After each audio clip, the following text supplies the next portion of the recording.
Okay. Hello everyone, greeting from AI Office. This is officially the first newsletter that I'm giving for you as your new AI VP for talent management. Yeah, I'm so excited. Yes, so for this week, what I have done is basically I'm finalizing all the planning that I have, and then I'm starting to get excited of like how talent management will looks like in the next year and stuff like this, right? But however, one time I was having weekly meeting, and then in the weekly meeting, of course, we're talking about performance, how we're growing and we're dropping and stuff like this. And are you guys aware that we are actually dropping as a network almost in all products in approving? So after that, I reflect to myself and asking like, if I am as a back office or talent management as a back office, how can I support operations while at the same time I'm also thinking on how we can make this organization sustainable in terms of how we manage our people, right? So the biggest question that we have now is like how TM can support operations or how TM is for operations. So as you guys know that we have this get, keep, and develop as our processes, right? So I come up with several questions that we need to answer in order for us to be able to understand what is our contribution towards front office and towards growth strategy for our products. Yes, so we have get. First one is structure.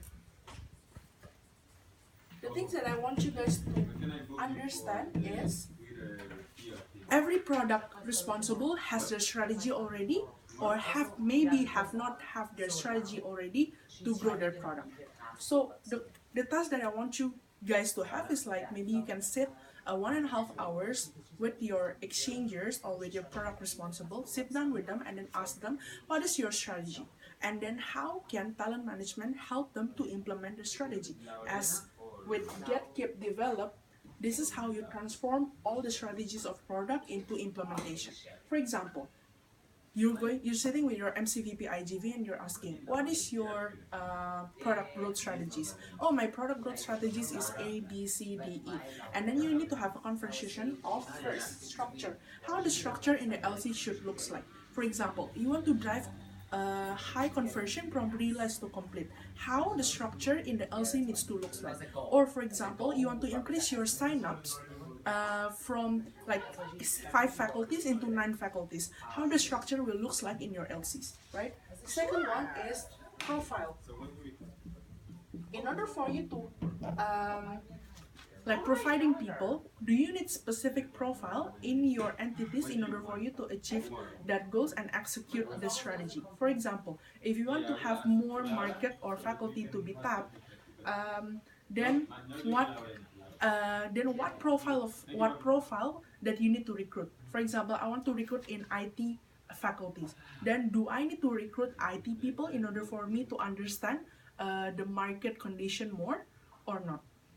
And then also the third one is availability and commitment. Why?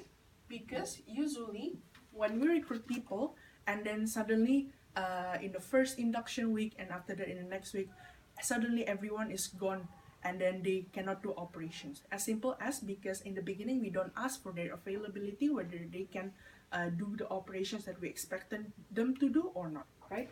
Keep. Keep is basically execution of team standards, right? But the question is now whether your team leader now or your LCEB now has the capacity to deliver team standards specifically for their functions. For example, planning as a part of building in team standards. Do your marketing team leader understand the backward planning of marketing funnel and how to execute it and then manage the team of marketing in your LCs? Probably not. Then what are you going to do to build the capacity of your team leader? And the last one is develop. Basically, new member, right? For new member is the question is as simple as how are you going to ensure that in the first 10 days that you recruit your new member, they understand that why are they here, where do they belong, and what do they need to do, and make their operational induction super practical, hence they can drive the operational growth as soon as possible as they're recruited. And also at the same time, you need to understand how you're going to assess the skill or competency gap in your entity to understand what kind of education that you need to give to them. So these are my tips for how you can contribute to operations. So if you have any more questions or queries, you can approach me and then we can have a conversation on how TM can drive operations. But my last message is, don't drop. We need to grow in exchange. Yay!